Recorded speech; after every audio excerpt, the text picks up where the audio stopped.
The Biden administration is working on making treatments for sickle cell more accessible for Americans most impacted by the disease. Last year, the U.S. Food and Drug Administration authorized breakthrough gene therapies to tackle the disease that disproportionately affects people of color, more specifically Black Americans. According to the Centers for Disease Control and Prevention, sickle cell happens in 1 in 365 Black births, and about 100,000 people are living with it. Although the announcement sparked positive reactions, advocates raised questions about the affordability of the treatment, which costs a fortune. According to the American Society of Hematology, living with sickle cell is expensive, and even those with private insurance have to invest nearly an estimated $2 million on treatments throughout their life. Overall, it costs a whopping $3 billion a year to treat the diseased. I'm excited about the therapies. However, we are still concerned about cost and accessibility. Who has access, and how will the cost be covered for a drug that's over $1 million? Andrea Hall of Shak's Hope previously told Atlanta Black Star. The pharmaceutical and biotech companies associated with the treatment reportedly said they are looking into contracts for individuals with Medicaid, the government program that covers prescription and therapeutic medical expenses for patients enrolled.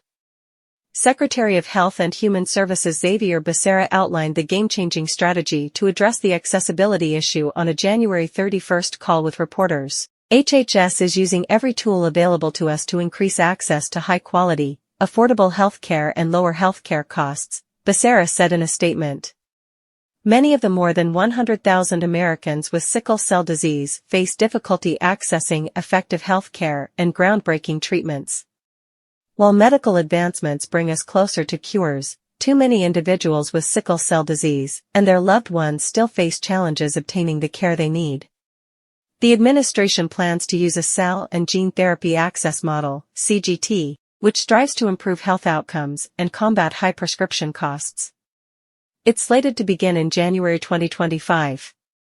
Our goal is to work with manufacturers so that we can make the drug that they've just produced available, and that way, they can sell it, Becerra later explained during a phone call with reporters. What we'll do is work with the states because more than half of the population that has sickle cell disease is enrolled in Medicaid.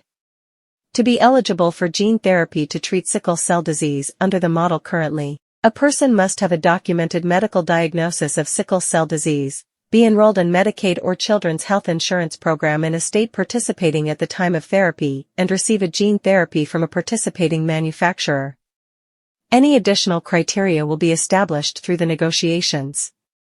Becerra said the administration plans to work with states and obtain a collective bargaining power as leverage in negotiations with manufacturers. Participating states will then decide whether to enter into an agreement with manufacturers based on the negotiated terms and offer the agreed-upon standard access policy in exchange for rebates as negotiated by the Centers for Medicare and Medicaid Services, the statement said. Representatives for CMS told Atlanta Black Star that manufacturers will have to meet the same manufacturing standards as required by the FDA, and there will be no compromises in the quality of the gene therapies as a result of this model. If the negations are successful, they could potentially be used for other diseases moving forward. We're going to hopefully give Americans who have suffered from sickle cell disease hope for a better future. We're going to give taxpayers hope that we can keep the price of a very innovative but expensive medicine down, and hope for the manufacturers that they will actually have a marketable product that they can make sure reaches the population that really needs it, Becerra said. It should be a win-win for everyone. As far as what the plan means for patients who don't qualify for Medicaid, CMS representatives say insurance companies may be able to learn from the administration's model.